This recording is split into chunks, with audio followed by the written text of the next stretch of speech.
خوبصورت جلد والا، خوبصورت ترجمے والا، خوبصورت تشریح والا قرآن جب دیکھتے ہیں کہ فرنیچر ہمیں سب سے اعلیٰ دینا ہے مارکیٹ میں بننے والا ہوگا، وہ بیٹی کو دیں گے، صوفہ سب سے بہترین جو سب سے ہائی لیول کا ہوگا وہ ہم دیں گے۔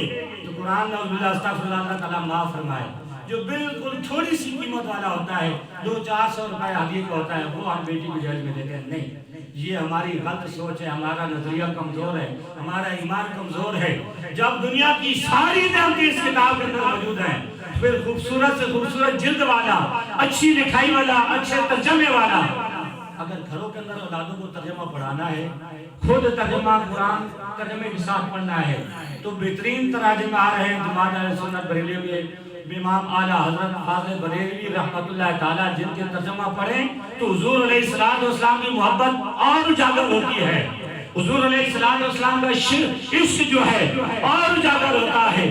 اسی طرح پھر کرم شاہ صاحب رحمۃ اللہ تعالیٰ ان کی تفسیر ضیاء القرآن، عرفان القرآن، جمال القرآن، اس طرح کی جو ترجمے ہیں، تفاسیر ہیں، اپنی اولادوں کو وہ گھر کے اندر پڑھائیں، وہ ترجمے اپنی بیٹیوں کے جہیز کے اندر رکھیں، وہ قرآن پاک۔ تو اللہ کریم کی برگاہ میں دعا ہے کہ اس رات کے صدقے نزول قرآن والی رات ہے، 1000 مہینوں سے بہتر رات ہے، اس رات کے صدقے اللہ تبارک و تعالیٰ میں دین اسلام پر استقامت نصیب فرمائے، ہمارے نوجوان بھائیوں کو دین کی محبت، ان کے دلوں کے اندر دین کی محبت اللہ تبارک و تعالیٰ پیدا فرمائے، حضور علیہ السلام کا عشق پیدا فرمائے۔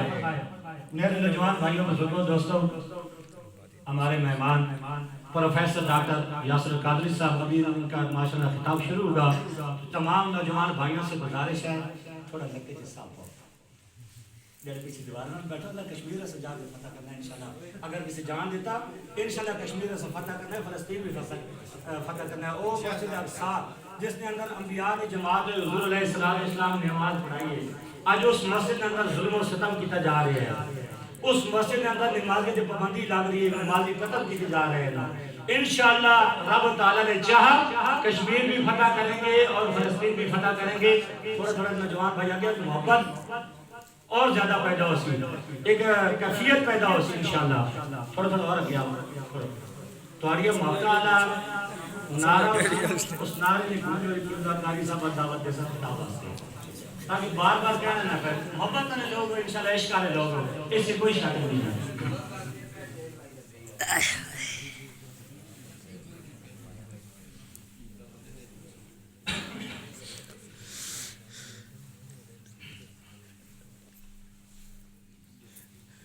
توڑے نعرے نہیں گونج بھی چھو قبلہ صاحب دعوت دے سکتا، پیار نال، عشق نال، باواز اللہ نعرے نے جواب دے سکتا، نعرے تکبیر تے ایک ہاتھ کے نعرے رسالت دو میں ہاتھ کھڑے کرنے ہیں۔ کولو پھر تو ثابت ہو جاسی کہ وعدنیت میں ماننے والے بیٹھے ہیں، حضور علیہ السلام نے رسالت میں ماننے والے سارے بیٹھے ہیں۔ توحید تو بغیر رسالت گزارا نہیں، رسالت ماننے بغیر توحید کے خالی گزارا نہیں۔ ٹھیک، نعرے تکبیر، نعرے رسالت، نعرے رسالت، نعرے تحقیق، نعرے حیدری، جشن نزول قرآن۔ حضرت علامہ مولانا پروفیسر ڈاکٹر محمد یاسر القادری صاحب، یاسر الخیری صاحب۔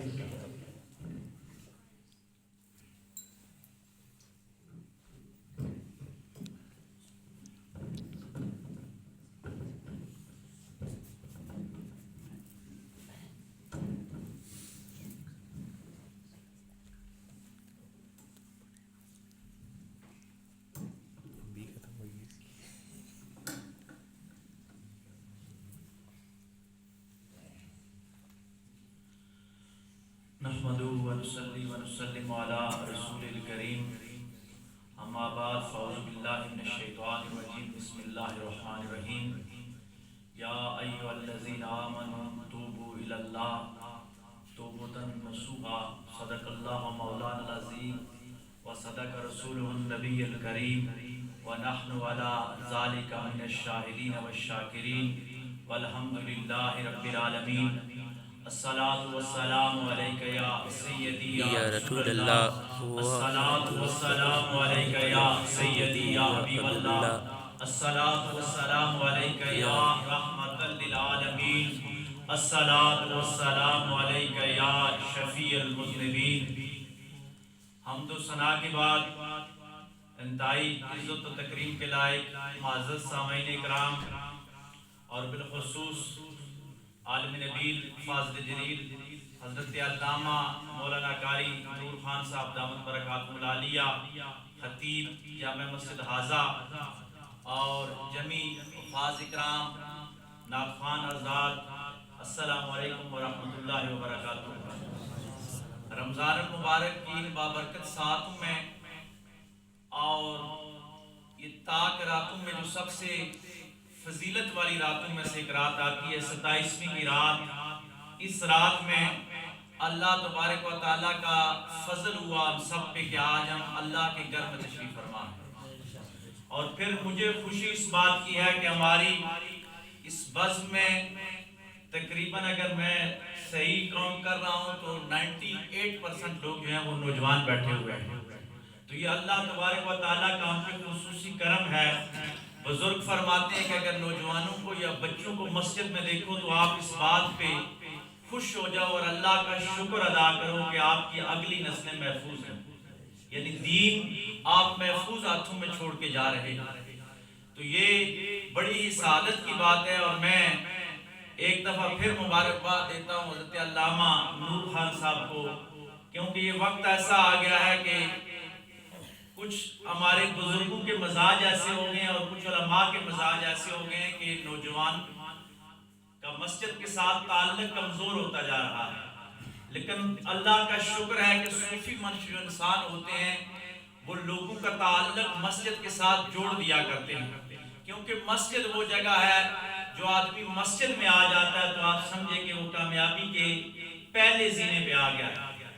اور دنیا میں اگر جنت ہے تو یہ مسجد ہی ہے جو جنت ہے۔ اگر کوئی شخص چاہتا ہے کہ میں جنت کی سیر کروں تو وہ 3 جگہیں دنیا میں ایسی ہیں جن کے بارے میں کہا جاتا ہے کہ یہ جنت ہے، اور چوتھی ذرا دور ہے، وہ بھی زمین کے اوپر ہی ہے۔ پہلی یہ ہے کہ مسجد ہر بستی میں ہے، ہر گھر میں موجود ہے، ہر علاقہ میں موجود ہے، یہ جنت کا ٹکڑا ہوتی ہے کیونکہ یہ اللہ کا گھر ہوتی ہے۔ اب کوئی آدمی اگر آنا چاہے تو اس کے لیے جنت کے دروازے ہر وقت کھلے ہوتے ہیں۔ دوسری جنت اس سے بھی زیادہ قریب ہے کہ ہم سب کی گھروں میں مائیں ہماری، اللہ تبارک و تعالیٰ ان کو سلامت رکھے، ان کے قدموں کے نیچے جنت ہے، ان کے قدموں کو چوم کر ہم ہر وقت جنت کا لطف حاصل کر سکتے ہیں۔ اور تیسری جنت آقا علیہ السلام نے فرمایا، یہ جو ذکر کے حلقے ہوتے ہیں جہاں اللہ کا ذکر کیا جاتا ہے، گویا دنیا میں وہ جنت کے باغات ہیں۔ تو جب آپ کو جنت میں جانے کا شوق ہو تو آپ کسی ذکر کی محفل میں بیٹھ جائیں تو گویا آپ جنت میں بیٹھے ہوئے۔ اور چوتھی جنت جو ہے وہ میرے کریم آقا صلی اللہ علیہ وآلہ وسلم نے ریاض الجنت کے بارے میں فرمایا کہ ممبر سے لے کر جو روزے تک کا حصہ ہے حضور علیہ السلام کی حجرت تک کا، اس کو ریاض الجنت کہتے ہیں۔ جو لوگ مدینہ شریف جاتے ہیں، وہاں بیٹھتے ہیں، نوافل ادا کرتے ہیں، تو گویا انہوں نے جنت میں بیٹھ کر نوافل ادا کرنا۔ تو اللہ کا فضل ہے کہ اللہ نے اپنے گھر میں ہمیں بٹھایا۔ تھوڑی دیر اگر ہم توجہ کے ساتھ سنیں گے، ذوق اور شوق کے ساتھ سنیں گے، تو انشاءاللہ العزیز آج کی اس محفل کا ہم حاصل اچھے معنوں میں حاصل کر سکیں گے اور ہماری دین اور دنیا میں بہتری کا سبب بنے گا۔ میں نے توبہ کے موضوع کو ہی آگے بڑھایا ہے، جو مجھ سے قبل عالم نبیل فاضل جلیل حضرت علامہ فلک انوار صاحب اسی موضوع کو لے کے آگے چل رہے تھے۔ قرآن مجید میں اللہ تبارک و تعالیٰ مومنوں کو مخاطب کر رہے ہیں کہ اے ایمان والو، توبہ کرو اللہ تبارک و تعالیٰ سے، اور توبہ کیسی کرو کہ توبۃ النصوحہ کرو۔ توبۃ النصوحہ ایسی توبہ کہ جس کے بعد گناہ کرنے کا خیال تک بھی نہ آئے۔ اس توبہ کے بارے میں قرآن یہ سبق دے رہا ہے۔ اب یہاں آپ کو میں روک کے ایک بات آپ سے پوچھنا چاہتا ہوں کہ اس آیت میں اللہ یا ایھا الذین آمنوا کہہ کے مخاطب کر رہا ہے۔ عام مسلمانوں کو نہیں کہا جا رہا، عام انسانوں کو بھی نہیں کہا جا رہا، بلکہ مومنوں کو کہا جا رہا ہے کہ آپ توبہ کریں۔ تو معلوم یہ ہوا کہ جو ایمان والے ہوتے ہیں ان سے بھی گناہ تو سرزد ہو جایا کرتے ہیں، اور یہی انسان کی فضیلت کا معیار ہے کہ جو اہل ایمان ہوتے ہیں وہ گناہوں سے پاک نہیں ہوتے، بلکہ وہ توبہ کرنے میں جلدی کرتے ہیں. وہ توبہ کرنے میں جلدی کرتے ہیں تو اللہ تبارک و تعالیٰ کی بارگاہ میں مقبول ہو جاتے ہیں. یہ جو انسان کی افضلیت ہے اس کا بھی راز اسی میں ہی پنہا ہے کہ ہم سے جو پہلے تھی، ہمیں بنانے سے پہلے اللہ کے پاس جو مخلوق تھی وہ فرشتے تھے. فرشتے ہر وقت اس کا ذکر بلند کرتے، اس کی تسبیح و تحلیل کرتے اور اس کی بارگاہ میں ہر وقت ہاں کہتے تھے، نہ ان میں تھی ہی نہیں، وہ کر ہی نہیں سکتے. انہی میں جنات سے ایک عبادت کرتے کرتے جن اتنا اللہ کی بارگاہ میں مقبول ہوا کہ وہ بھی فرشتوں کے برابر جا کے ٹھہرا اور استاد الملائکہ کے منصب پہ جا کے فائز ہو گیا. ان سب کے ہوتے ہوئے اللہ تبارک و تعالیٰ نے کہا کہ نہیں، جو میں چاہ رہا ہوں وہ ابھی تک مکمل نہیں ہوا. میں کائنات میں ایک نئی مخلوق پیدا کرنے جا رہا ہوں جس کو انسان کہا جائے گا اور جو میرا نائب ہوگا. تو سب سے پہلے اس پہ فرشتوں نے اعتراض کیا کہ ہم تھوڑے ہیں تیری تسبیح و تحلیل کرنے کے لیے، ہم عبادت کے لیے تھوڑے ہیں، ہم تیرا ذکر کرنے کے لیے تھوڑے ہیں. یہ زمین پہ جائے گا، یہ فتنہ و فساد کرے گا، اس کے بنانے کی کیا ضرورت ہے؟